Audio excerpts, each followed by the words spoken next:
Hola, hola. Good evening. How you guys doing? Hopefully you hear me loud and clear. Let me just do a double check, make sure I'm coming through okay.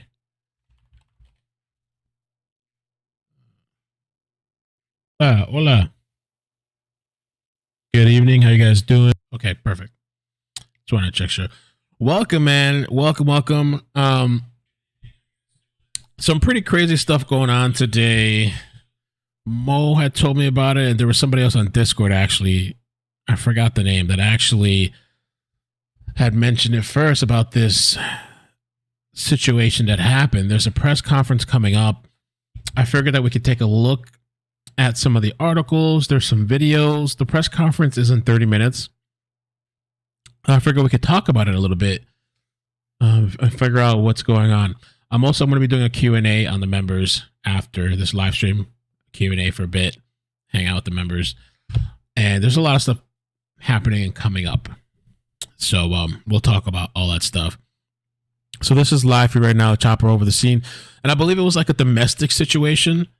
Let me share this out on Twitter. It was a domestic situation, and cops had arrived there, and I don't know how this paramedic ended up getting shot, and they're deceased, by the way, which is really, really just, it's almost like it's becoming a normal thing, really. It's like every day we're covering some type of shooting thing that's happening.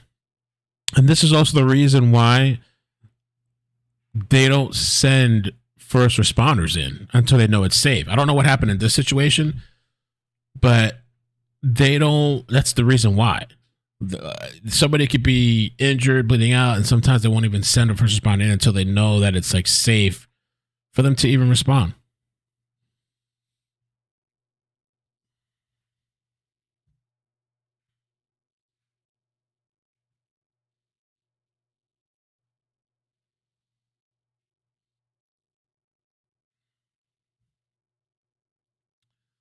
I hope Mel gives a shout out for the. Oh, thank you, Kitty. You upgraded, Kitty. I hope Mel gives me a shout out for the upgrade because my husband's going to give me one. We're gonna talk about the members thing too after. I'm getting rid of the tier one, by the way. There's multiple reasons for that, but we'll talk about it at the end of this. And also in the Q&A, everybody can join. The members 1 and 2 can join the Q&A. I'll answer all questions over there as well. And there's something actually really, really important, guys, that I found out and realized today. I don't want to spend too much time right now because at the end we'll talk about it. But just a quick note, and then I'll go more in depth after. I tagged Team YouTube today because I was like, I've had some people tell me that when they get the membership, and my girlfriend told me, I said the thing is $199, the first one, the tier 2 is $499, and she's like, oh well, she paid more. I'm like, what are you talking about? And so people that have iPhone devices and they buy the membership through the YouTube app, they're getting a higher price. And so YouTube, of course, didn't respond to me, but other people did. Andy and some other people, three people had told me the same thing. And what I was told is that Apple charges like an extra percentage or something. And that doesn't even go to me. That's just their thing. If you're on Apple and you're buying it through their app, they're charging you an extra fee for the membership. So I had no idea Apple was getting a cut too, apparently. My recommendation is if you buy the membership, do it through the computer, like a web browser. I even heard that if you go on your Android and you purchase it through Safari, you pay the regular price. You don't pay this whatever upcharge this is that they're doing. I didn't even really know about that.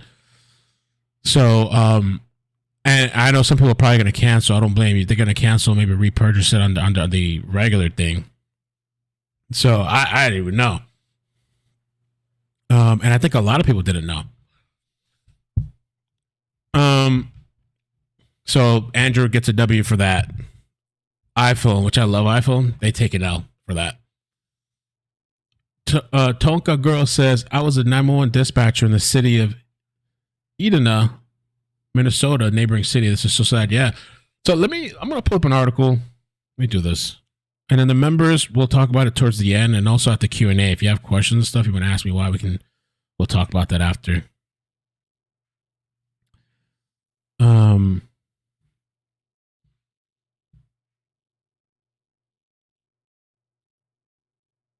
This article that was sent to me had some good information. I'll read the article while the chopper's flying overhead. The chopper's flying over the scene, by the way.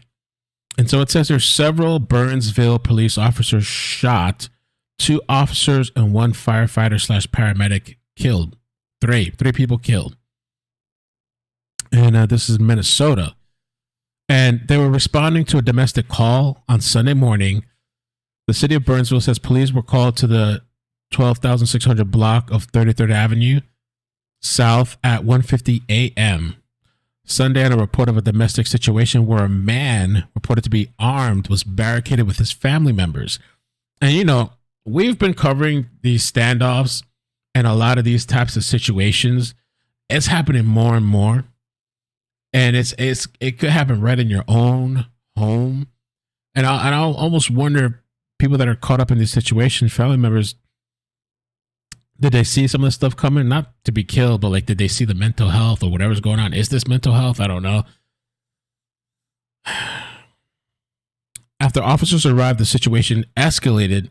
The city said officers Paul Elmstrand and Matthew Rugwer, also a firefighter / paramedic Adam Finseth, were killed, and Police Sergeant Adam Medicott was injured by the gunmen during their response.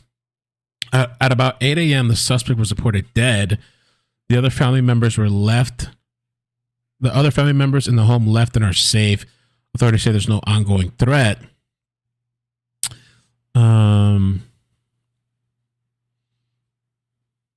Elmstrand, 27 years old, joined the Burnsville Police Department in August 2017 as a community service officer. He was promoted to officer July 2019 and was part of the department's mobile command staff, peer team, honor guard, and field training unit. Rugg, 27, joined Burnsville Police Department in April 2020. He was part of the department's crisis negotiations team and a physical evidence officer. Finseth was 40 years old and has been a Burnsville firefighter / paramedic since 2019. There's some video we can talk about the neighbors and stuff like that too. I want to show you guys that. And 20 minutes, they're going to have the press conference where hopefully they'll give us some more information. The first thing I want to kind of jump over to is this neighbor that told Fox 9 that he woke up to a lot of commotion, loud bangs at 5:30 a.m. and then he heard gunshots. Described the situation as very scary. 7 children in the house. I've gotten a lot of messages too about this situation in Texas, so I hope that we have time today to cover it. I've been a little bit burned out and trying to catch up on my personal stuff. That's why I wasn't on yesterday, because during the week we're doing all this trial stuff, and even during the trials, I'm multi-streaming sometimes on the second channel. And then sometimes even after spending all day, then we're streaming after and covering other stories. So I had to take like yesterday to get things done with my daughter and family, girlfriend, and even today. So I'm just getting on now to kind of catching up with everything that's going on. So where is that? Let's see, is it here? Here, neighbors. Okay. Santos also on the scene this morning, gathering details. He joins us now live with what he has gathered. This is affecting the neighborhood pretty profoundly there as well, Babs. Yeah, Randy Kelso, we have a neighbor here who may have heard some of what happened this morning, so we just want to ask him a few questions. First, just kind of explain for me where you live in relation to where this happened. Yeah, sure. From what I gather, we're about a block and a half away on Pinehurst Drive and Burnsville Parkway. Kind of heard the commotion this morning early, around 5:30, 5:40, loud bangs and gunfire after that woke us up and kept us up with all the police activity. You were awake. Could you recognize it as gunshots, and what did you do next? So, yeah, it actually woke me up. There were a few loud bangs that sounded like really heavy gunfire, but from what I'm hearing and reading, it sounds like maybe flashbangs were involved, but wasn't close enough to see any of that, really just hear it. And that was about just after 5:30 in the morning. After the loud bangs, and in conjunction with the loud bangs, we heard a lot of rapid fire, a lot of gunshots. Couldn't even tell you how many. but it sounded like gunshots. I'm not very familiar with gunshots, but it certainly sounded like something you don't hear around here very often. So woke up, went to the window. My bedroom window looks out over Burnsville Parkway and down Pinehurst Drive, and it sounds like it's about a block away from where it all happened. So I saw a lot of police vehicles and police officers, for the next several hours. Only a block away. Any chance you might have known this family or known anyone in that street? No, just vaguely familiar, just with the neighborhood. Don't know anybody personally in that direction, but it's a wonderful neighborhood. A lot of great friends and family nearby that we care a lot about. It's just heartbreaking to hear that something like this happens so close to home. So seeing this many police. And by the way, like, this is the home right here. And I saw this garage was like open. There's like crime scene markers in the garage and like out on the road. And this is live. They're still out there. I believe that they removed the bodies now. And they're still investigating, I guess. Police officers here this morning walking past that SWAT vehicle, seeing the bullet holes in the windshield. How do you feel to know all of this happened so close to home for you? It's really scary. I mean, having that happen that close to where you sleep at night is terrible. My kids are actually not at home this weekend, thank God. They're with their grandparents, so it's just me at the house, and have been kind of watching this unfold on TV and on the internet and reading everything I can. It's terrible. It's nothing like this has ever happened around here from my experience. What do you think this means next for the city of Burnsville? Where does the city go from here? Well, it's a very strong community. From what I've seen on your coverage, this sounds like the police officers are really banding together. Of course they would in this situation. I know that the Burnsville community will rally and do what we can to support those families. Did the police come to your door at all, check on you, ask you if you heard anything? No. In fact, the only thing we've seen in our neighborhood is just the roadblocks and cars being directed to kind of turn around in our area. So there's been a lot of traffic. Just with people not being able to go the direction that they want. Police officers kind of keeping them away from where this all happened. We also heard that there was a shelter-in-place alert on phones. We did not receive that in our neighborhood, and I say we because I've been texting a few neighbors that are all right near me, and none of them have had that alert on their phones. So maybe that was more right in the near vicinity of where this all happened, where we're a block and a half away. Seems pretty close to me, but we did not get that alert. Randy, Kelsey, before I let him go, any questions? Linda says that what I read, it happened in the hallway inside the house. Oh, wow. You might have for him from back in the studio? No, I was just going to ask. I was just going to ask Babs, and I believe he covered it. And that was: is it still free to come and go, or is it free to come and go now in that neighborhood in the proximity of the house where the incident occurred, which would lead us to believe that the situation has been fully resolved? They're just sort of wondering, in your neighborhood right now, are you free to leave and come back, or?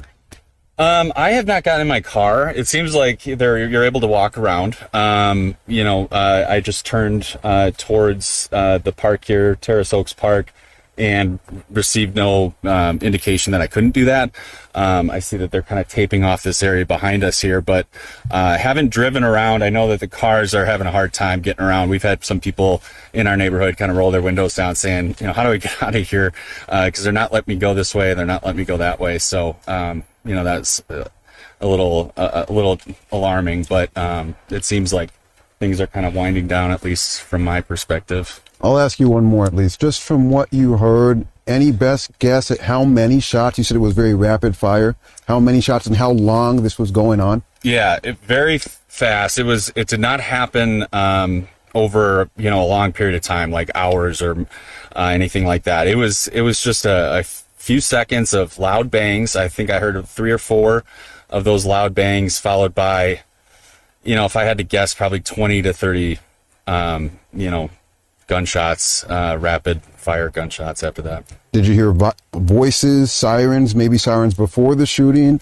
No, so it was so early in the morning, there were no sirens. I heard none of that. I just saw lights, and police cars parked every which way on Burnsville Parkway and on our cross street on Pinehurst. And have you been able to see the house in the last hour? Get a look at it, see what it looks like right now? Nope, I have tried to steer clear of that. Just not walking down there to make sure that the police officers can do what they need to do.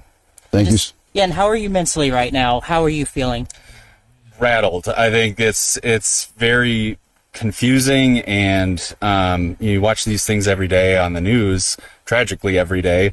But when you hear about police officers getting killed in your area where you live, it's very rattling. It's very concerning, and we're really hoping for the best for everybody involved.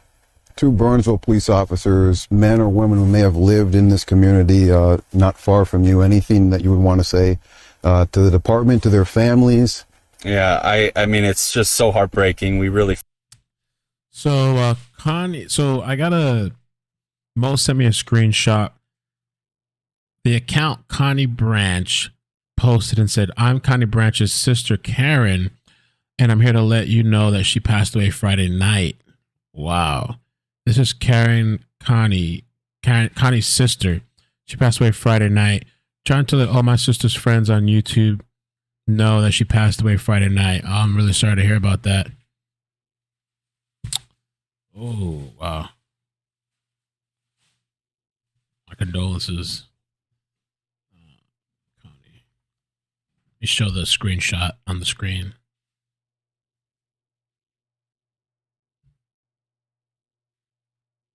Remember to rest in peace.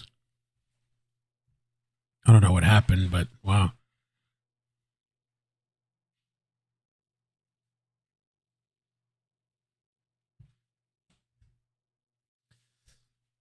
With this situation, I believe the members of the house got away. I don't know who the shooter was. I guess the husband. In this press conference, I'm assuming they're going to release more information. I hope. We know what happened. I feel for them. If there's anything we can do as a Burnsville community, they just need to say the word. Thank you so much for coming. Fox 4 is going live in 10 minutes. Down Rocks River. Perfect. Thank you. Fox 4, huh? Or Fox 9. I don't know what I'm saying. Fox 9. Perfect. Oh, they're live right now. Okay, so they got 2 videos ready to go. So the press conference, and they're back in the sky. Okay. So this is what we're going to do. I'm going to open the press conference and leave it on the side. So whenever they start at 8 minutes. Hopefully we get some information. And then Burnsville. All right. And then I want to see the sky view.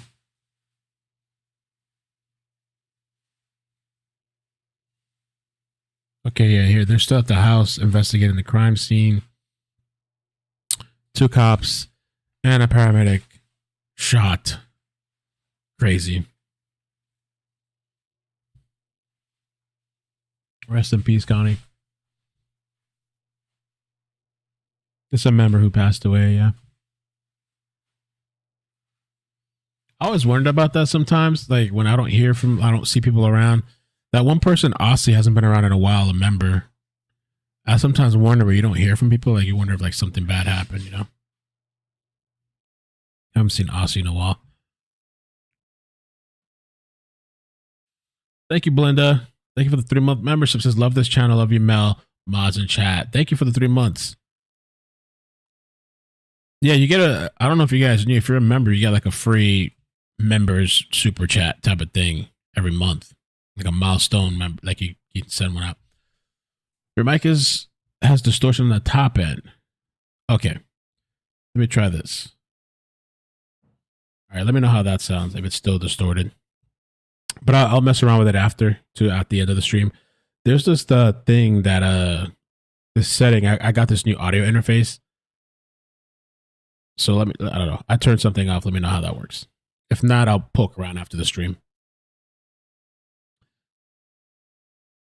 Just still notice. Okay, I know most people don't notice that, but I know you'll notice. So I'm trying to tweak it a little bit. All right. BL is good. I spoke to BL. I stay in contact with her pretty often. She said I spoke to her on the 15th. And she said, sorry she hasn't been around. I should message her, make sure she's good. She did message me, though, because she did take a couple of days off, and then she DM'd me. This crime scene here, I saw there was crime scene markers out here on the street. All the way going up this driveway, all the way in this garage. I wonder if something happened in this garage. There was also, check this out. Mo had sent me a screenshot, this armored, I guess maybe SWAT vehicle. If you look closely, the quality is not that great. There's bullet holes. I guess this thing was shot at. Pretty wild.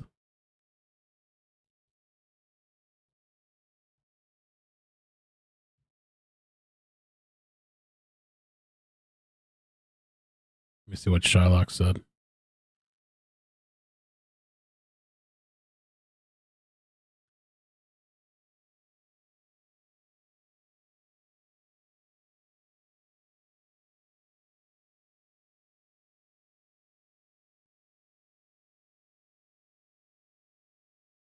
I don't see nothing yet. Okay. Yeah, she's around. Sometimes she might go for a few days, but she's around. All right, let me see if I can. There was another clip, I think. We have, how long do we have? 4 minutes. Let's watch a little bit of this. WCCO News starts now with breaking news. Good morning, everyone. I'm Esme Murphy. We are following tragic breaking news right now in Burnsville, where 2 police officers and 1 paramedic are dead after a domestic call. This information is coming and was confirmed by Brian Peters, who's the executive director of the Minnesota Police and Peace Officers Association. There is a large law enforcement response near Terrace Oak West Park in Burnsville. Around 6 o'clock this morning, law enforcement officials in Dakota County told us that there is an active situation with weapons on 33rd Avenue South. We saw SWAT vehicles and officers holding their guns. We have seen fire trucks, ambulances, and many police vehicles in that area. Let's go live now to Hennepin County Medical Center with Susan Elizabeth Littlefield. Susan Elizabeth, I understand you're seeing a very large police presence there. That's right, Esme, and you're right. This is a tragic situation that we hate to report on. And I can tell you there is a heaviness in the air here. I want to step away for a moment and kind of show you what an active scene it is here. HCMC, of course, is the level 1 trauma center. This is when people come in the most severe states possible. There are Minneapolis Park Police here. There are Minneapolis police officers here. I just saw a police officer from Bloomington. I saw Metro Transit out here. There is an amazing presence of people out here. This is not something we see. The street is shut down near the ambulance port over there. Now, probably the most interesting sight here that kind of hits home for the situation is if we cue over and show you, there is video of Burnsville fire here. Paramedics from that department are here. Now, we don't know exactly who was involved right now. We just know that there is a wide, vast amount of interest in what's going on inside of that hospital. And we can see that brotherhood, that sisterhood of law enforcement here gathered together. I can tell you I've seen some somber faces. I saw one man get out of his police cruiser and just kind of stand there and catch his breath before he went inside. So obviously, so much heaviness, so many questions. We're going to continue to cover it. But as you see, this is a very, very heavy and, like you said, Esme, tragic situation. We obviously don't have a lot of details, Susan Elizabeth, but as you said, that is the hospital where officers are taken if they have the time to take them there, because it is a level 1 trauma center. It is where police officers are taken if. And then this doesn't come too long after there was that whole thing where there was that explosion. You guys remember that? Like, I think it was, how many firefighters got killed in that? They were responding. I forgot what they were responding to. The whole place was leveled. This happened a couple days ago.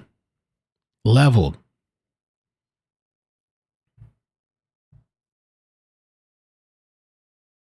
Peter says 40K people shot dead in America last year, over 5K this year.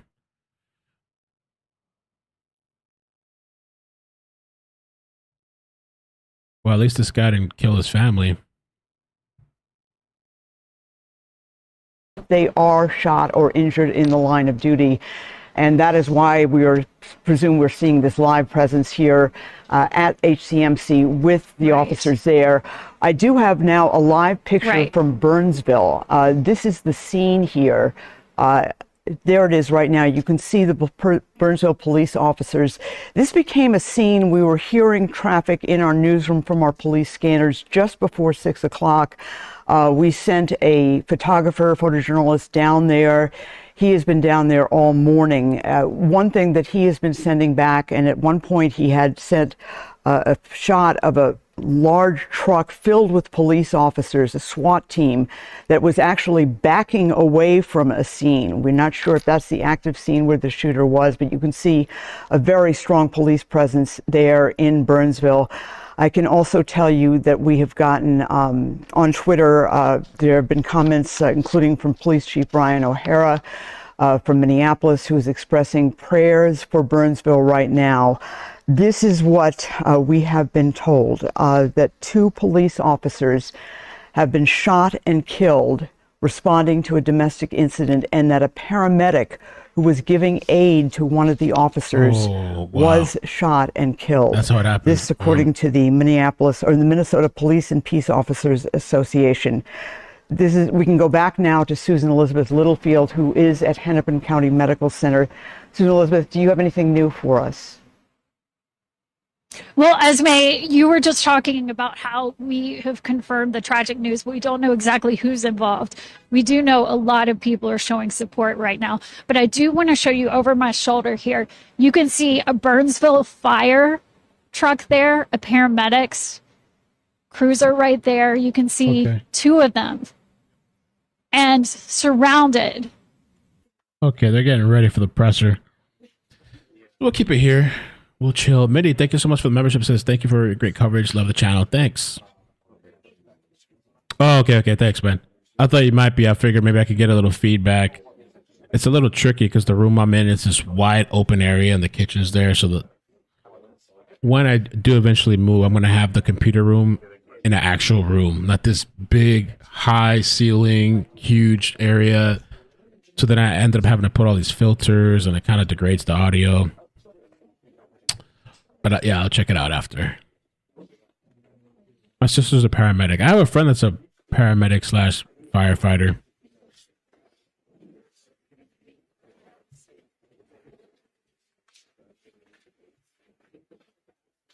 I have no idea. Ev James, good question. I really wonder what was going on in the house before this guy decided. I don't know. And I wonder if he offed himself or did the police do that?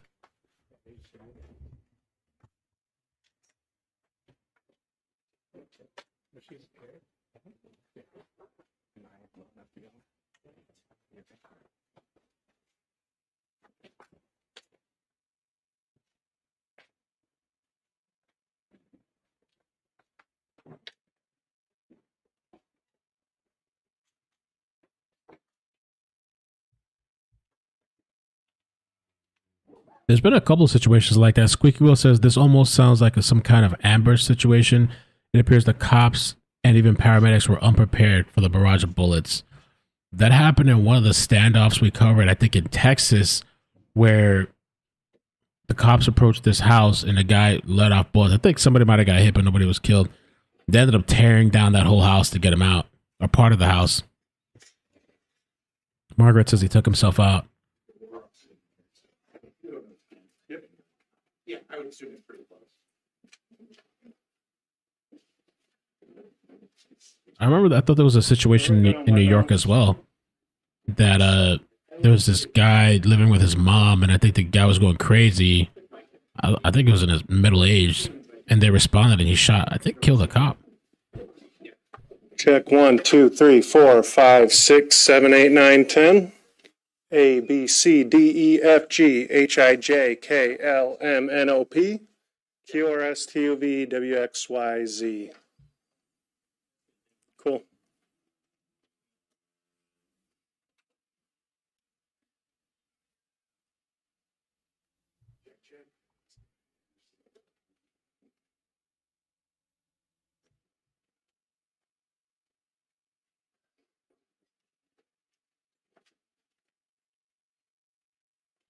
Give him a little bit to start.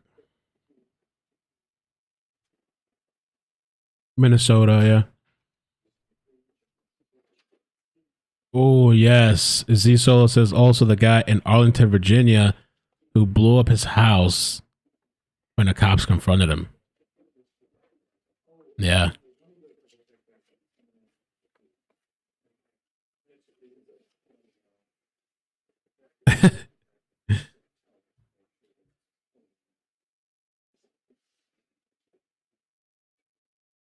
Somebody said, "Nah, I know my ABCs."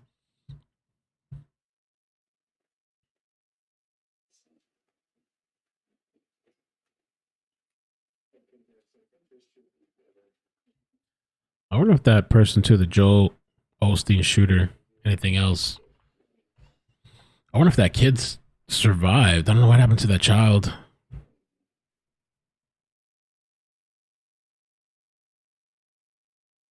I know they were in critical condition the last time I checked. Joe Osteen resumed Sunday service 1 week after the shooting that left 7-year-old boy injured.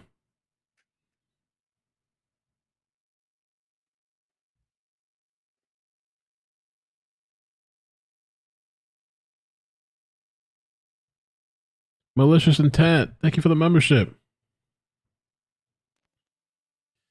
By the way, we're going to be in March. We're trying to work on this whole for the tier 2 members, which tier 1's going away.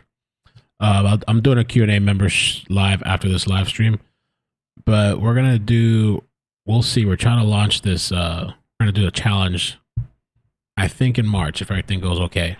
Like a fitness challenge. We're going to have like app access. Going to do workouts and stuff like that for the month. And, I don't know, we'll figure out a way to maybe pick some people to get a prize or winners or something. I thought it'd be kind of fun and get a little bit in shape and motivated.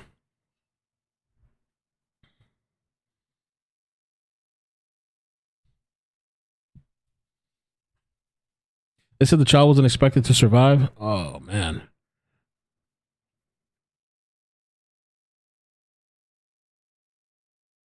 I don't see anything about the child right now, though. I'm looking.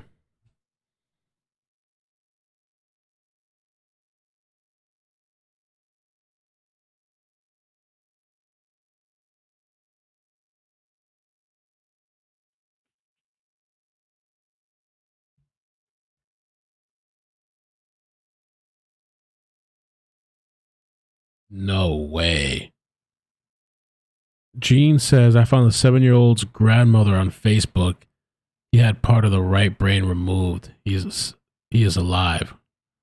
Wow. A membership.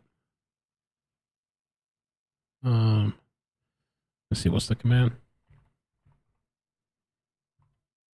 Or I think it's member, no?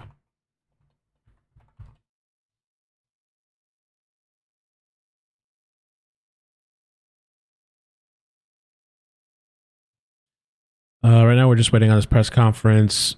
2 officers shot and killed, and as well as a firefighter / paramedic. He sent me an article. Thanks, Mo.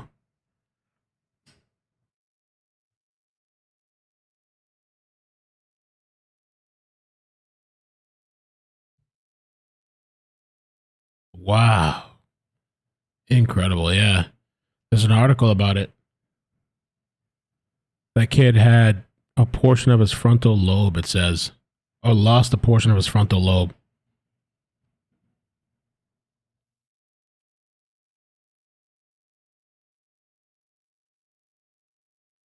In a Facebook post 3 days after the shooting, Wale Carranza said her 7-year-old grandson Samuel has lost a major part of what makes us who we are. After half of his right skull had to be surgically removed during 2 surgeries done in less than 24 hours. Samuel had endured cardiac arrest multiple times, and no one can determine whether he has significant brain activity because his scalp tissue is too friable to let doctors attach however you say that, electroencephalogram, I don't know, wires to him. Carranza added in the post that doubled as criticism of the U.S.'s lack of meaningful gun control. Zimmer had no protection of his God-given right to life, Carranza's post said, because the very same legislators, who claim to be pro-life in the public debate about abortion believe that unbridled gun rights matter and the right to life does not. Insanity. I didn't know she went off.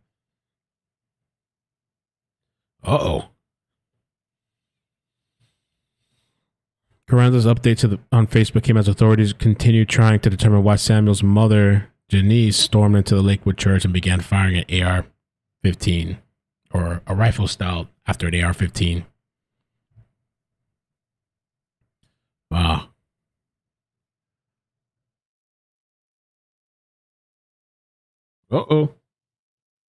Did that work? The link? There it is. I think. No. Let me drop it in the chat.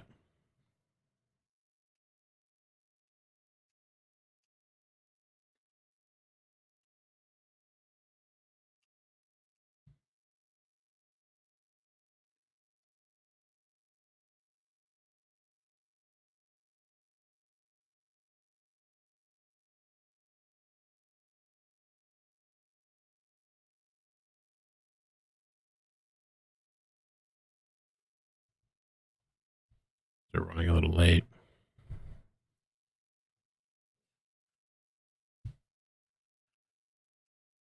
That's true. Marty says she should go off on why a mental case with a long record is walking the streets.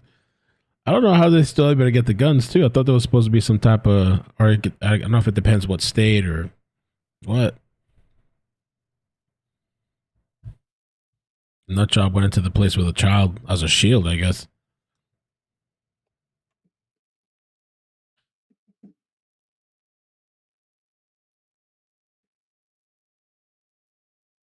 Oh yeah, these are the pictures of the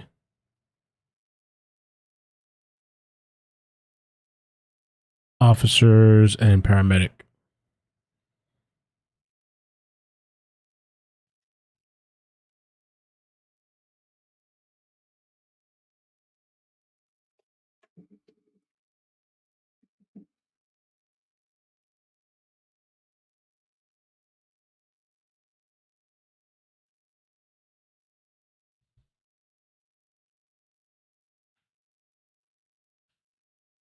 I don't know, because it seemed like that woman was very disgruntled and hated the father, which the father had issues too. Apparently he's an offender.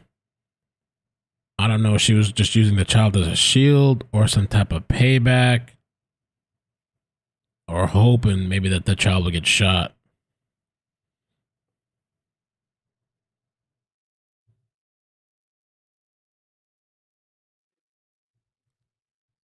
Apparently she attended the church.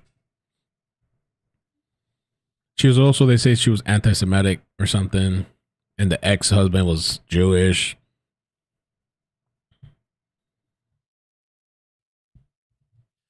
He sent me an email.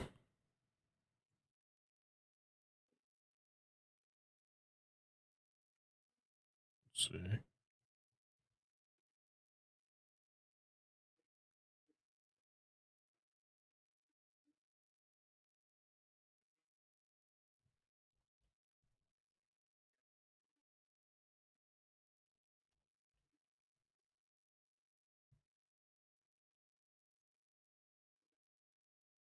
Let me check my other email. It's been really nasty weather here today too. Just raining all day, like pouring, cloudy. Which I don't mind the rain actually, except that I was out most of the day until just now, a little bit ago.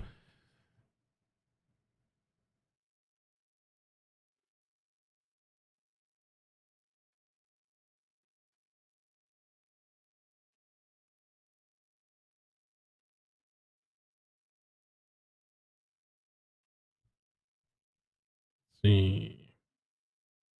Also, people that have been following the trial with us, there is no trial tomorrow. Tomorrow's, I believe, President's Day. So, if you're getting up early expecting a trial, there's not going to be one. I would like to do some videos, though. Maybe we'll see what comes up tomorrow.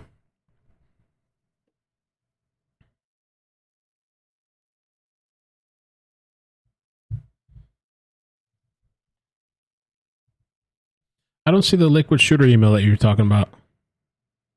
Let me search again.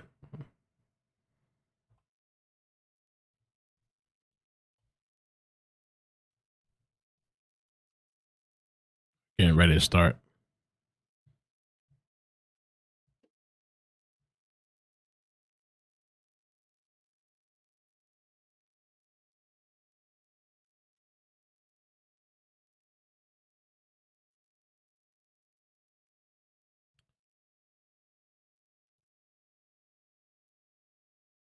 Slow the chat, me, you. Okay.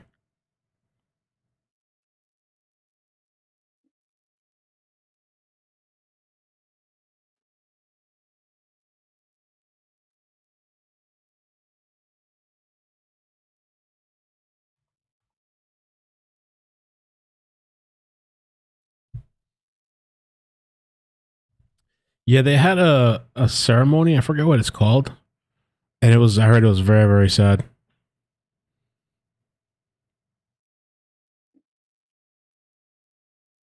I heard there's a lot of story going on with that story. A lot of drama going on with that story. Twitter pated the Aubrey story. Father's roommate arrested.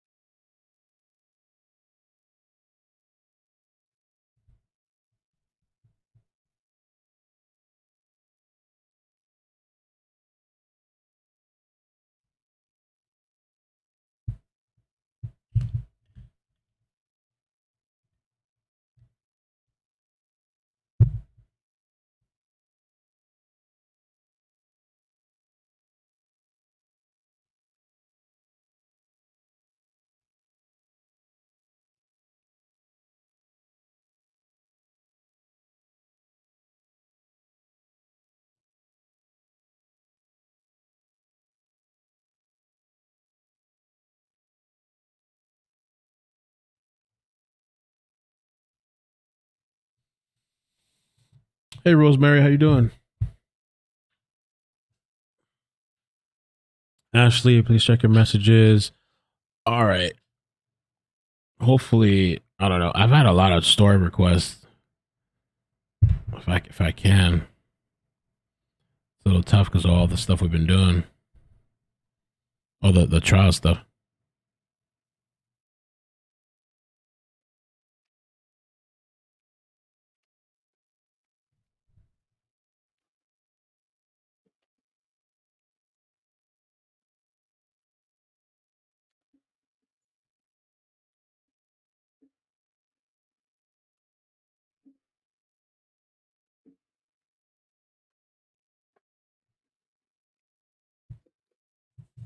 Okay, here we go.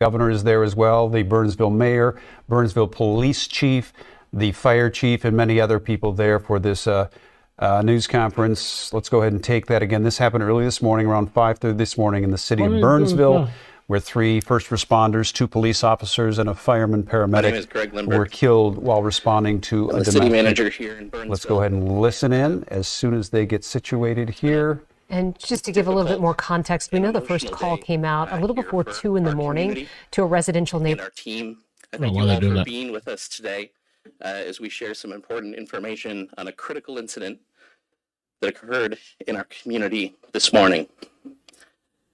Today, we'll have several updates for you. First, Drew Evans from the BCA will provide an update on the critical incident that occurred. And then both our police chief and our fire chief will make comments about this difficult day in our team, in our family here in Burnsville. Words can't express how hard today has been. We know that people want and need information, and that's our role in providing good government and good service to the community. And we want to also make sure that we take good care of our team, the people who serve this community day in and day out, and their families. So thank you for giving us the grace and the patience and the understanding to inform their loved ones, to take care of our team, and to even process this ourselves. With that, I'm going to turn it over to Mr. Evans with the BCA. Good afternoon, everyone. My name is Drew Evans. I'm the superintendent at the Minnesota Bureau of Criminal Apprehension, and we've been asked to investigate this matter, and I'll provide a quick update.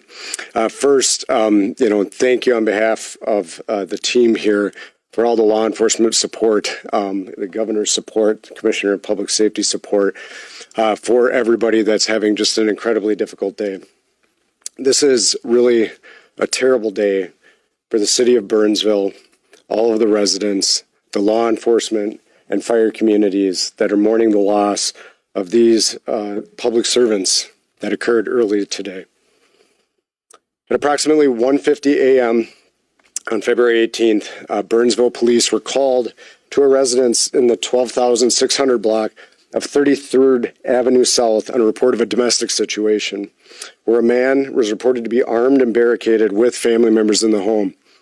We later learned that there were 7 young children in the home, ranging from ages 2 to 15 at the time of this event occurred. When officers got to the scene, the individual was barricaded, and they spent quite a bit of time negotiating with this individual who was barricaded in the home, and additional officers responded at that time. At one point during that barricaded situation, the subject opened fire on the officers in the home, and officers Elmstrad, Ruge, and Finseth for the fire department, Mr. Finseth, were killed by the gunman during the response. One other officer, Sergeant Adam Medlicott, was injured and was shot as well, where he's suffered non-life-threatening injuries, but has been treated, is in the process of being treated. At approximately 8 a.m., the subject was reported to be deceased in the home, and later that morning, those other children and family members were able to escape from the home. Residents are asked to allow our teams to stay away from the area and allow our teams to complete the crime scene investigation that needs to occur in that location still at this time. I'm going to go through quickly just a little bit of background on the officers before I turn it over to Police Chief Schwartz. And it's about who they are. Paul Elmstrand is 27 and joined the Burnsville Police Department in August of 2017, first as a community service officer, and he was later promoted to officer in July of 2019. He was part of the department's mobile command staff, peer team, honor guard, and field training unit. Officer Matthew Ruge, age 27, joined the Burnsville Police Department in April of 2020. He was part of the department's crisis negotiations team, and was a physical evidence officer. And then firefighter Adam Finseth, age 40, has been a Burnsville firefighter paramedic since 2019. As they noted, we're in the very beginning stages of this investigation. I know everybody wants to know exactly what occurred and really what led up to these really terrible event that occurred today. I'd ask that you have patience as we work through that. We'll piece together everything that we can to provide the answers in due time. At this time, we're providing these basic updates so that we can share just a little bit of what occurred. We'll answer a few questions at the conclusion of this, but our crime scene will be active and ongoing in that process. I will note just a few things in this in terms of the questions. We still don't know the exact exchange of gunfire that occurred.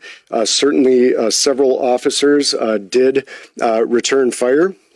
I will note that this individual had several guns and large amounts of ammunition and shot at the police officers from multiple positions within the home in that incident. And the exact timing and cadence of what occurred will be part of our active investigation as we review video, officers' body cams, video that might be in the area, conduct interviews, and all available evidence to really figure out exactly what occurred in this incident. And with that, I'm going to turn it over to Police Chief Tanya Schwartz.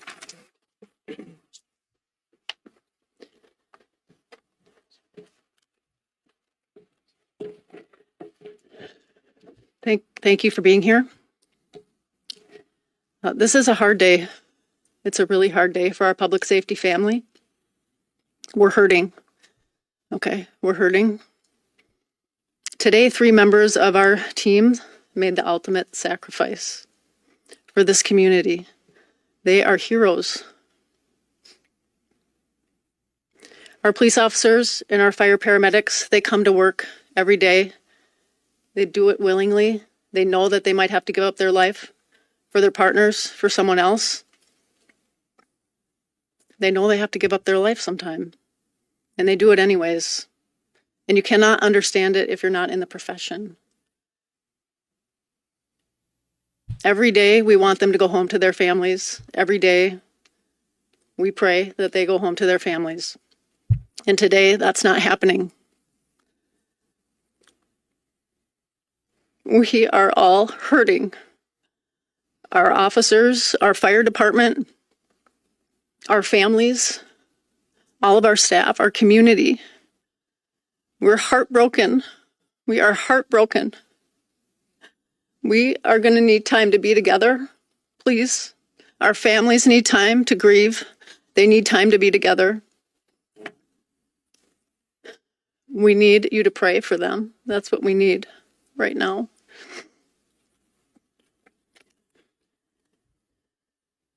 Superintendent Evans shared a little bit about each of the officers. I will just share that Officer Paul Elmstrand was with the department for 6 years and 6 months. Officer Matthew Ruge with the police department for 3 years and 10 months. Sergeant Adam Medlicott, who's expected to survive, with the department for 9 years and 5 months.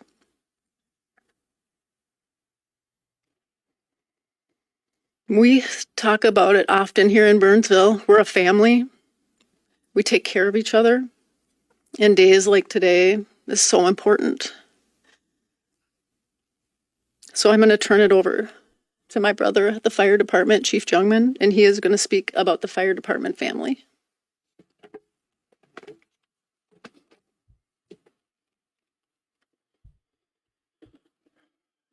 Good afternoon. I am BJ Jungman. I'm the fire chief for the city of Burnsville.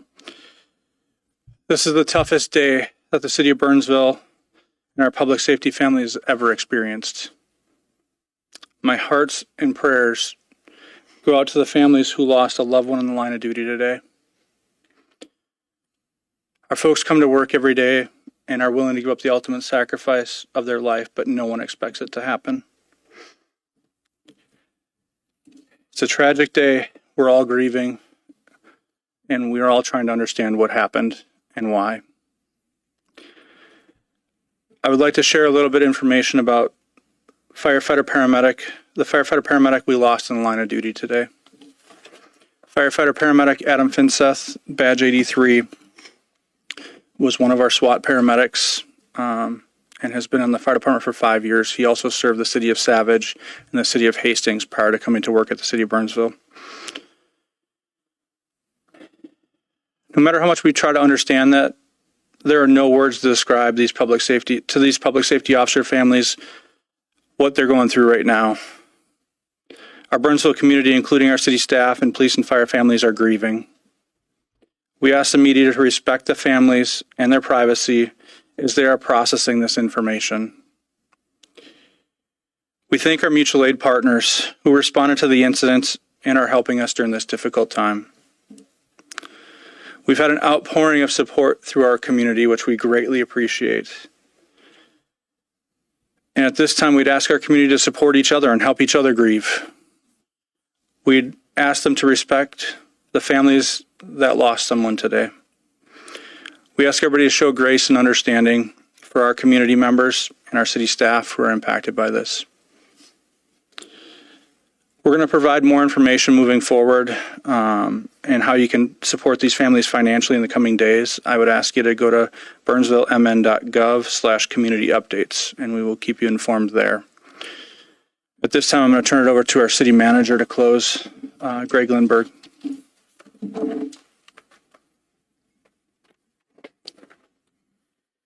Chiefs, thank you. Chief Schwartz said it best just now. We're hurting as a team and as a family, particularly for those individuals who have chosen our police and our fire departments as a career to serve this community and to live out day to day what is one of the most important things here in Burnsville, and that's keeping our community safe. We're going to support each other. We're going to care for one another as a team, because we talk a lot about in this organization and as a family that if we take care of each other, that's when we can best care for our community. And we're going to do that, and it's going to be hard. We'll support our staff the best that we can in the coming days. We also will make sure that you have all of the information that you need to help us do the same. I'd ask that you use the website burnsvillemn.gov/community updates, where we'll be posting all of the information that we share with the community and beyond as we work together to continue to support each other, to care for the community. And speaking of caring for the community, I'd invite all of you, our community and beyond, to attend an informal vigil tonight outside of City Hall, where we'll join together and start the process of grieving and caring for each other in our support to strengthen our community and to make sure that our team, our staff, the people who call Burnsville home and beyond know that together we will create a safe community and one where we can all work together in caring for each other.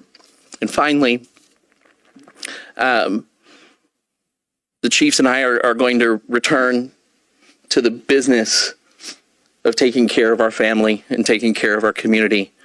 We really thank you for the time that you spent here today and appreciate your willingness to join us. So thank you very much. Thank you.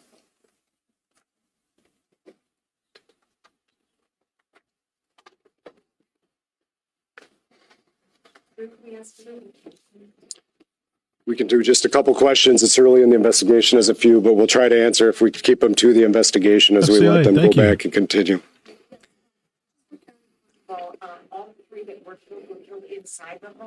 No, it's a good question. We're still piecing that together right now. I can tell you at least one of the officers was shot inside of the home. The other two that were deceased, we're still piecing together if it was inside or outside of the home. But I can tell you that officer that took fire inside of the home and once they were outside of the home. Inside of the home. So the paramedic was part of the team. The SWAT team was called to this incident, and they were in the process of helping resolve that. And as part of that, they have paramedics that are assigned to that team, and they were assisting with the officer, the first one that was injured. Thanks for your update. Adrian Bronish from NBC News, 8-year Minnesota resident. Have you all been called to that home before? So we're still working through all of that. The home, there was at this particular residence with this individual, there had not been many calls for service at all. The domestic situation that brought officers there, can you elaborate on that? And at this time, it's part of the active investigation. We can't provide any more information than what we've had. So the suspect is deceased, as we noted in this particular instance, and he is, as a part of that, the medical examiner will do the official identification. We believe we know who the individual is, but the official identification needs to come from the medical examiner's office. We're working through that right now. The medical examiner will provide that. That autopsy will occur tomorrow. There was an armored vehicle on scene at that witness. Are you able to say that that protect other officers inside? So that vehicle that you saw was used as part of the SWAT team that was on scene shortly after the gunfire erupted and was used as part of that process, which is why it was shot. Are there any requests for extreme risk protection order against the suspect?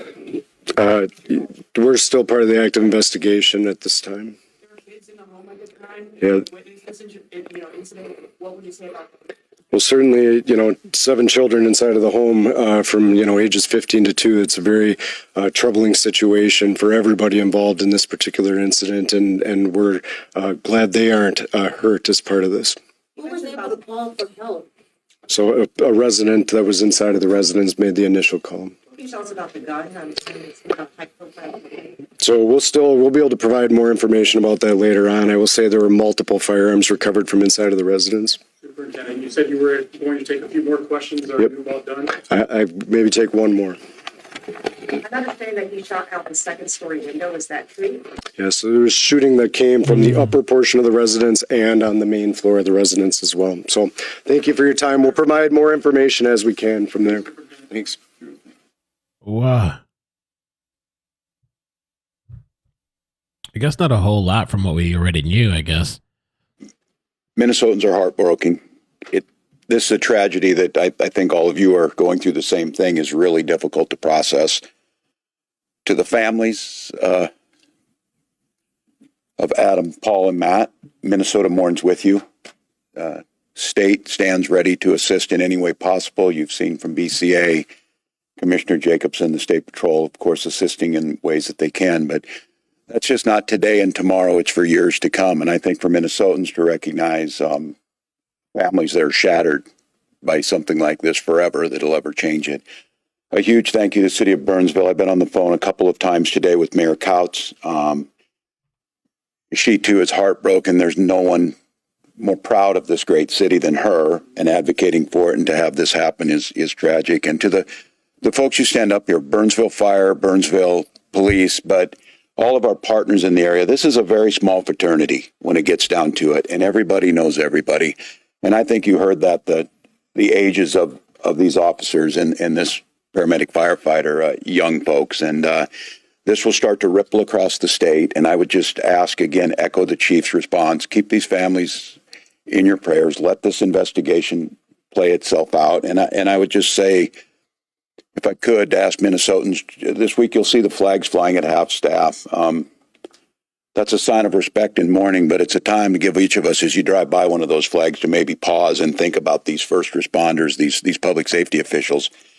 They're moms and dads, brothers and sisters, sons and daughters. They're the world to a lot of people, and they go out and do the job to provide us safety that we have the luxury of not having to think about many times. And then this can happen. And I think it's really just important in this time to focus on that, to focus where they're at, and to think about this, and to recognize this is not going to go away in the next few weeks. It's not going to go away when investigation's done. These families are forever impacted. And we still have Minnesotans willing to take an oath, sign up, do the work, and know this can happen. And that speaks volumes about this community, speaks volumes about Minnesotans. So thank you all for taking the time to cover it. For the last year or so, it seems like there's been, a number of police officers shot in the line of duty. Does it feel like you're going to more of these events and having to deal with this more often? Yeah, and one is too many. And yes, and I hesitate to say this is the darkest day in Minnesota law enforcement history, because every time we lose an officer, and we saw multiple shooting. Been up in Fargo, and we know we had a tragic situation. And yes, this is heartbreaking. And I said I'm still trying to comprehend the loss of 3 in this, and a firefighter is just really difficult. And this is hard work. This is really hard work. And I think for Minnesotans to understand what these folks do every single day, that's why it's really important we make sure we we put them in the best position possible to do their jobs. Governor Walz, we know we have a shortage of officers at varying departments across the state. To those who wear the badge or are even considering and seeing this and say, I don't want to, Yeah. I don't know if I can do that. I don't Who would you blame say to them? Yeah, I don't know if I have an answer to that. I think there's, when it comes to public service and public safety, it's in the hearts and it's in the souls of the folks who do it. But we have a responsibility to make sure we're doing everything possible to equip them, train them, and support them in that work. But they'll continue to do it, and I think it's just that sense of gratitude. And you're going to feel it over this week in a big way. Minnesota's going to mourn, and they're going to mourn very publicly. I think that's the time where folks who are thinking about being in this recognize how important we know these people are. This is noble work, and so I'm concerned because when we have a shortage, it makes it more difficult for those who are in to do their job. And so anything we can do to get them in, I hope they continue to know the state of Minnesota, and certainly our communities are there to support them. But thank All right, they cut it off.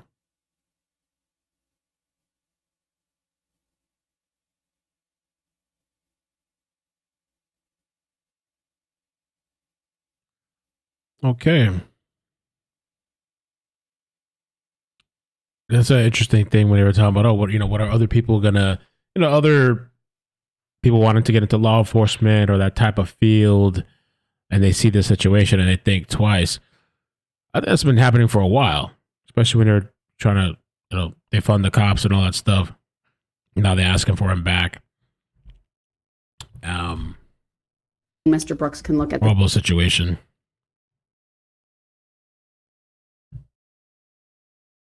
Commitment people make when they put on this uniform, that and all the families who are affected. I thought this guy was part of wanting to get rid of the cops. It's funny he's sitting here now today talking about this. Let's see, with the chief. The law enforcement community. Frey? So I was with the Burnsville police chief this morning, as well as several members of our department.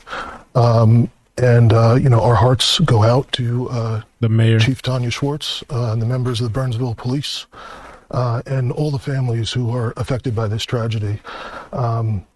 You should be the last person sitting up here with the chief or any police law enforcement. It's just a reminder of the nature of this job today. I think this is the guy that I'm thinking about. Mayor, I don't know. Is this the one that I'm thinking about? Mayor Frey. Unless I have the wrong guy. He looks like, reminds me back in the day. I thought this was the guy. I'm not sure. The nature of police work. It's a reminder that policing is truly a noble profession, that our members in departments everywhere have to be prepared on a moment's notice to put their life on the line. And I think we're reminded that. I don't know if this is the guy. So much gun violence lately. We've seen Kansas City this week. And so maybe it's not. He looks so familiar to a guy that I'm thinking about. Is it him? Can't tell. They had him on his hands and knees and stuff, and then they ran him out of that protest stuff. I have no respect for this guy here. I don't know why he's sitting there with law enforcement. So many other incidents. Our officers, we ask a whole lot of police officers in this country today. I don't like this guy at all. We ask them to do a whole lot of different things. And I think this is just a reminder of how serious a commitment people make when they put on this uniform and they leave their loved ones every day. What does the city... And I'm surprised he's still there after all this time. They do. I mean, these are our neighbors. What do you do to try to help I guess they like in whatever way you can? There's a lot of solidarity right now, not just between police officers, but between cities. I reached out to Mayor Kautz just a little bit ago to make sure that she knew that the city of Minneapolis is 100% with Burnsville right now, and we're with these police officers and their families. As the chief mentioned, this is not just a noble profession, it's an honorable one. They're running towards danger when many of the rest of us would run in the opposite direction. It's a job that you step up to because you want to protect and serve your communities. And so often the circumstances that they find themselves in are like that of this morning. This is actually not unique, sadly, but truly. And we need to make sure that these police officers have our support, not just in Burnsville, but across our state. And of course, we know, the jurisdiction lines, they matter and they don't matter. What do you tell your own officers when, like you said, we've seen these dangers in Minneapolis and other cities across the country? What do you tell your officers on a day like this when their friends and neighbors are going through this and their wives and husbands are potentially getting this knock on the door? Sure. Well, our officers know, obviously criminals don't honor, municipal boundaries. And certainly that has never mattered in law enforcement either. No. My son, you can tell me that. I literally had a video where they wanted to defund the cops. They were actually asking in that city to abolish the cops. And he was willing to defund, I believe, but when they were wanting him to try to get rid of them, that's where it was like he couldn't do it type of thing, and so they ran him out of the streets. I have video from that day. Don't you guys come back now and try to talk about reform bullshit. I remember those clips from back then. One thing I remember, that guy's a coward. In the police academy before the September 11th attacks, if one officer is enough, we'll send 10. If 10 aren't enough, 100 will show up, and so on. And that's what we saw this morning. Chief Roger New was also there this morning, the chief from South St. Paul, other police departments around the metro. Everyone available to offer whatever support is needed, both today and in the coming days, because we know that's absolutely essential. And particularly with our own members, it's important for myself and other chiefs to be present with our members, to remind them that we are here. We're here to support them and their families, because this is something that's very difficult. And I know every police officer out there is thinking, as they hear of this, as they hear of stories from other officers that were there, what they endured, I know they're thinking, my God, that had to be absolutely terrifying. I can't imagine what it would be like to go through that. And I know in the back of their mind, people, they want to reverse history. I have video clips from all that shit back then. Now the shit's in chaos and shit's going crazy. No, we didn't say that. No, we didn't say that. Lives, their children, their parents, they're thinking, what if now the world's in chaos? No, we didn't say that. And that's a thought that they have to have every single time that they go into work. When you go into these circumstances knowingly, it takes a whole kind of bravery that few people have. And still, this is an important public service that we need people to step up to do. And so we're calling on all heroes here. We're saying if you want to make a difference in your community, if you want to make sure that people are protected and served during some of the most trying circumstances that they will ever have in their lives, a police officer is a... You guys never saw the Walk of Shame? I don't want to go back there, but I remember.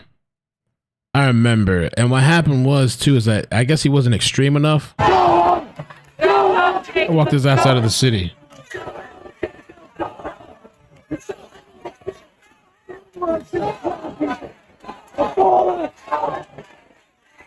The problem is I believe they wanted him to abolish police, and he didn't want to take it to that extreme because people wanted to get completely rid of them.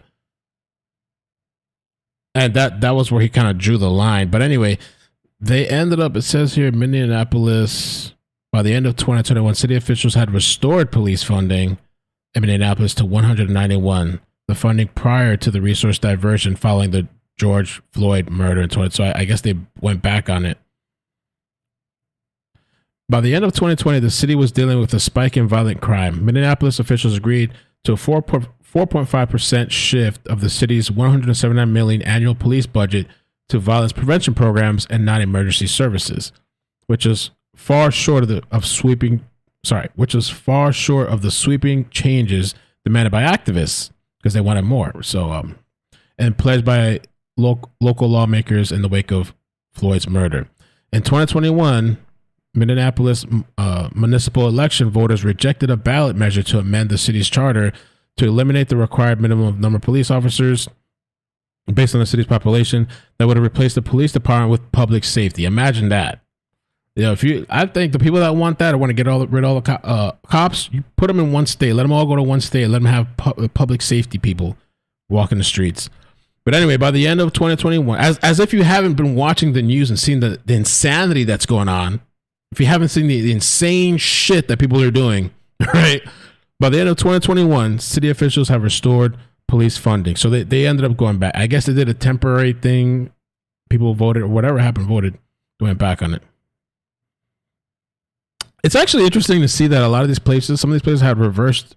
It says in 2021, local policymakers in Philadelphia, Baltimore, Washington, D.C., San Francisco, and other major cities have supported some form of defunding or opposing budget increases, but all those cities had reversed their stance of defunding and defunding their local police departments after historic spikes in 2020. You go live in a city then. You don't want these people there. Bring your kids over there and all that shit. You go over there then.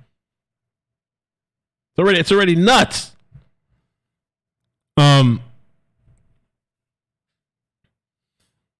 Pitt Staffalo said NYPD officers retired early or just left NYC because there was a really crazy change. There needs to, I don't know. I don't even know what the solution is, but I get people want to try to reform things, and maybe that's one thing. But then there was people, and apparently that didn't work out. But then there was people who just want to completely get rid of them and just have like these safety people walking around the street. Bruh.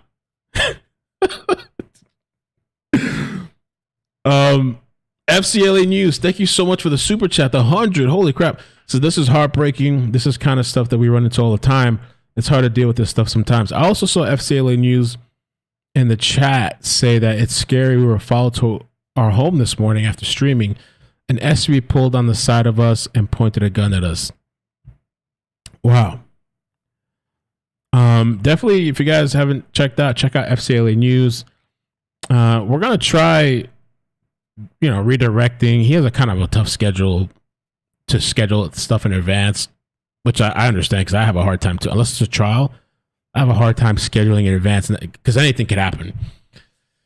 So, but hopefully soon when he gets things going, maybe in March or before that a little bit, we'll try to redirect at nighttime if there's chases. But he goes around the city with his wife, I believe, and they go to different incidents in California. Some people might like that kind of content. He goes to the different. Amazing, it's not loading up. Brit Bomb, $10. Shoulder Mel. Minneapolis wants to get rid of police. Those two are cowards.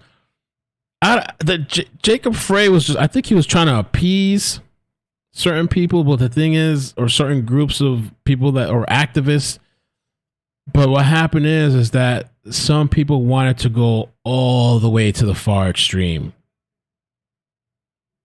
to just completely get rid of these cops. I remember too in Seattle. Was it Seattle where they took over a whole block or something? They took over like a whole block. I could never forget that. And they were just left to their own devices. And the cops just said, you know what? You guys forget. And I think I'm pretty sure some people were murdered. They took over that whole block. That was wild to me. And then ambulances had to get permission to even enter. Please, can we come into this criminal sanctuary, whatever that you're taking over? That was, what a crazy year. I don't even want to think about it because it was so much, a lot of arguing with people and all that stuff. Cops really do, and firefighters do amazing things. Of course, there's bad apples and bad people and everything, and there's corruption and all that kind of stuff too. But it's really sad for the people that are just heroic and really just like this, responding to a situation. Oh, Chad. Yeah. Oh my God. Yo, you guys don't know. Yeah. Some of you guys know. Most of you guys know. Some people don't know in the chat. You don't want to know about that Chad shit when these people took over. Oh my, they put up a wall. These people, and I said, you know what? If they want to be in there, let them be in there, I guess. But the problem was there was innocent people there. And they had movie night in the middle of the city. Oh, come on, we're going to have a movie night.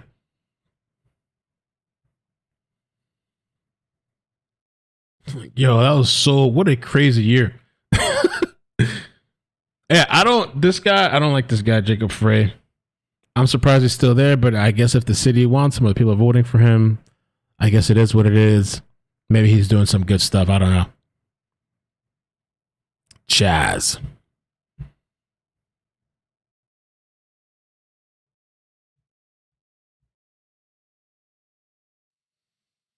What's this?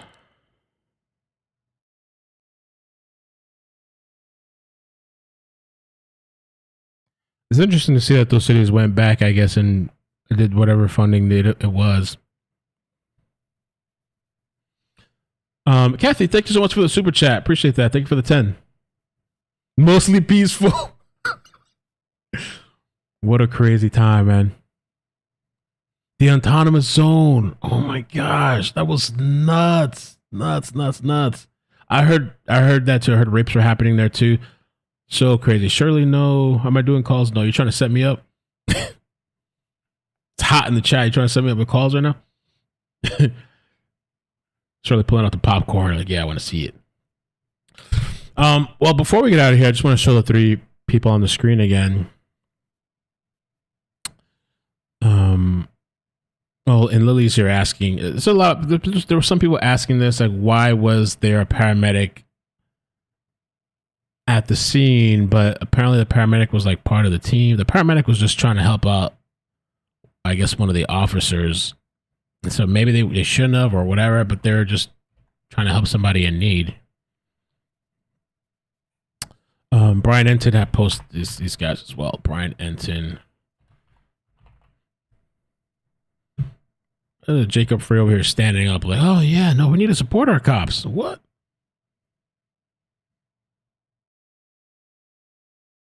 Police officers Paul Elmstrand and Matthew Rug, if I'm saying that right, sorry if I'm not, and firefighter paramedic Adam Finseth killed.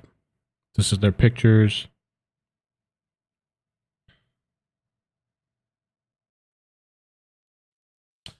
Young guys. Yeah. Young guys. Thank you, Notre Dame, for the upgrade in the membership. Raging Kitchen, thank you for the 11 months. Thanks for all you do. Staying humble 2021. Thank you. Calls, right? Trying to set me up.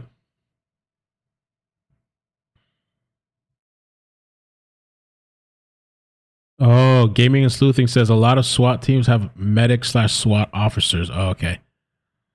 Wow.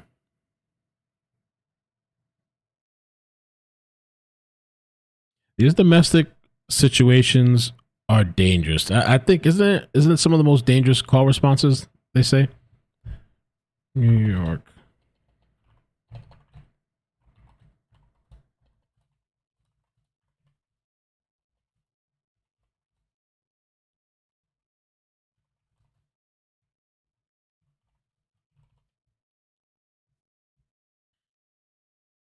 Did we cover this story?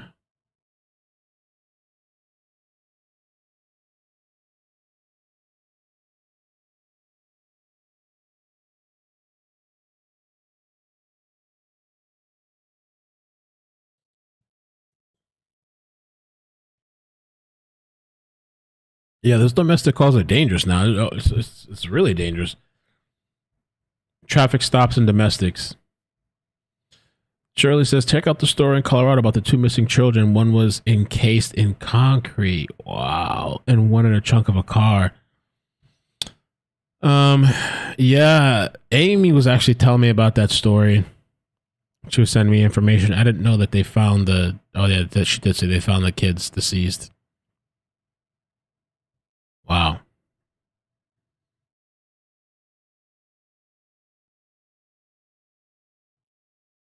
Chaz.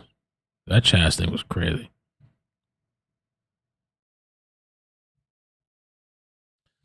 All right. Well, I'm going to head out here for now. I'm going to do a members Q&A live for a bit. Maybe for about an hour. Just to hang out with the members and talk about all the updates and stuff. Again, for people that are members, 2 things. I'll talk about this more in the members live, but not even just for my channel, any YouTube channel, just a heads up. So I had a few people tell me about this whole thing of like, apparently if you purchase a YouTube membership on your Apple device, on the app, on the YouTube app on Apple, they charge extra. So like, this is my memberships here on Apple. It says $2.99, and on the bottom there's $6.99. But if you pay anywhere else, like Android or your computer or a web browser, that's like the actual price, $199, $4.99. So just putting out the PSA out there, whether it's my channel or anybody else's channel, do yourself a favor, sign up on using a different device. Apparently, I didn't even know this shit. YouTube didn't respond to me, but a few other people did. Andy responded to me. Somebody else in the comment section responded to me. And then I got a text too from a friend that told me that, my friend said, this is what my friend said. I had no idea about this, bro. I ain't gonna be buying no damn apps on Apple, I guess. I mean, at least purchasing anything through. So my friend texted me today after he saw my post. He said, by the way, I saw your tweet. If you buy anything on a mobile device via an app, he said Android and iOS, take 30%. Though I don't know why Android is not charging it. I don't know if it's because it's Google and they already take 30% anyway from the membership stuff. So they, on my end, they take 30% already. So maybe they're not going to double dip, I guess. Maybe that's why. I'm not sure what, But if you pay for the membership on a PC or Android device or web browser, it's going to be the regular price, not this other price that's higher. That's why the prices are higher on mobile. It's Android and Apple's entire business model. As an app developer, you can't link out for people to buy on the browser to bypass the 30% either. So you have to make prices more on mobile or only allow desktop purchases. Whatever that means, yeah. I didn't know that. Yeah, sir. I didn't know that today. I'm like, oh shit. So just a FYI, just to save a $1 or $2. They even upped it on this one. I don't know why. Yeah.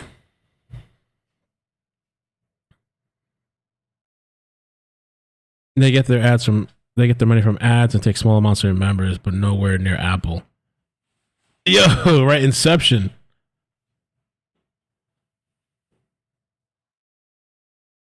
I kind of, and I'm an Apple fan. I used to be Android, then I moved over to Apple, and now I'm kind of disappointed to learn about that. And I don't get anything from that either. So it's not like, oh well, at least I'm supporting him, so he gets the extra. What? No.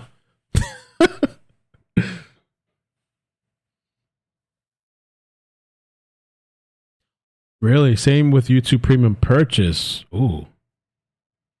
Did I buy that on? Oh, I don't know where I purchased.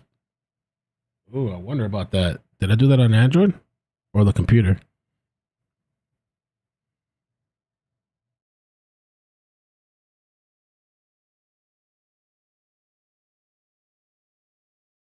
It's better just to do it on your computer, from what I see.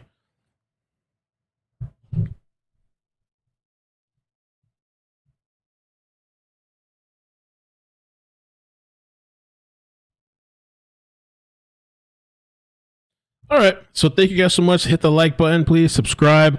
If there's any chases, I'm going to do it on the second channel tonight to leave notifications open for tomorrow on this channel. So subscribe to Ikidmel CC, Ikidmel space CC. Also be subscribed here. And I'm going to do a members now. Like in less than 5 minutes, I'm going to launch a members live.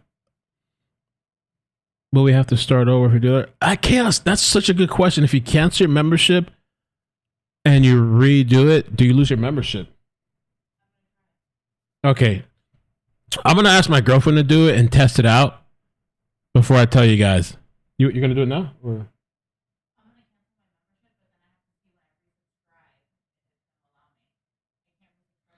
Okay, because another friend of mine, Sarah too, she texted me and she told me, she said that I'm going to cancel it on my phone and redo it on my computer, but then she said it's not going to let me do it on my computer until my subscription expires, I'm guessing. And so like her thing showed up over here. She sent me a screenshot and she said, it says this. The subscription is expiring soon.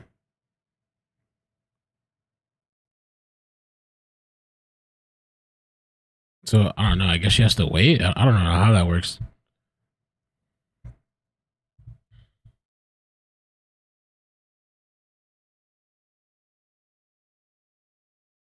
You don't own a computer? Well, I heard that you can do it supposedly in the browser. So if you have an Apple, JB, I think it was JB that said if you go to Safari, so instead of just purchasing it through the YouTube app, if you go to the web browser on iPhone, you get the regular price.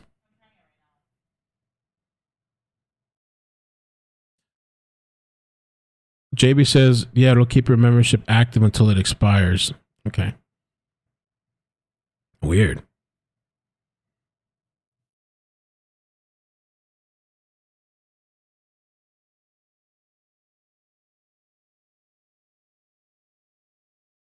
Use an iPad and pay through Google. Okay. Find a way. I think it's worth it to find a way. You have to use incognito mode? Oh, somebody said you got to use incognito mode. Sarah, yeah, I don't know. You can use a desktop version. You can use YouTube as a desktop version, okay.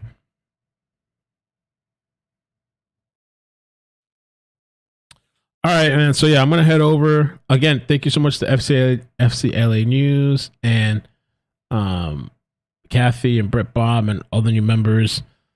And we're gonna do a Q&A now. All right, launching in like 5 minutes. All right. Servant of God, thank you for the 16 months, says on Apple, but I think I subscribed on Android. Okay. Yeah, you can just use an Android device, log into Google and subscribe to get the regular price instead of paying the extra fee or whatever they're charging. I think, right? I think you should be able to do that. Lady Butterfly, 21 months, says I use Google browser and iPad. All right.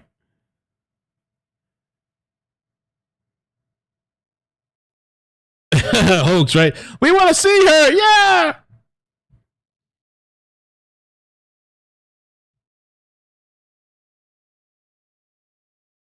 All right. We're going to the members, right? See you in a second. Give me like 2 minutes, 3 minutes, right? I'm going to create it now. Hold on a second. Create it now. I don't know if I'm going to do the Texas story tonight or not. We'll see if there's time. I mean, I could always do it tomorrow because tomorrow I'm going to have a lot more time tomorrow. No trial tomorrow. Right. Create a new live.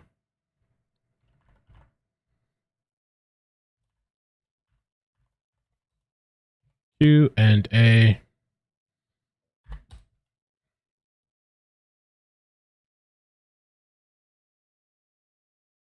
All right, I'm making up the live right now.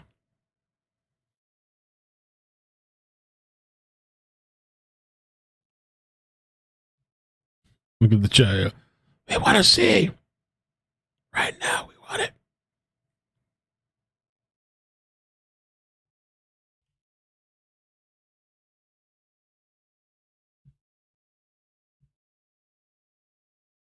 Oh, duplicate stream key. Okay. All right, so here's the link. Again, this is members. It's not going to work if you're not a member. I'll drop it in the chat, but it should pop. It should give a notification once I go live as well. All right, give me just a few minutes. I'm going to go use the restroom. I'm not doing a review. All right, see you guys in a few minutes. Bye. Bloop.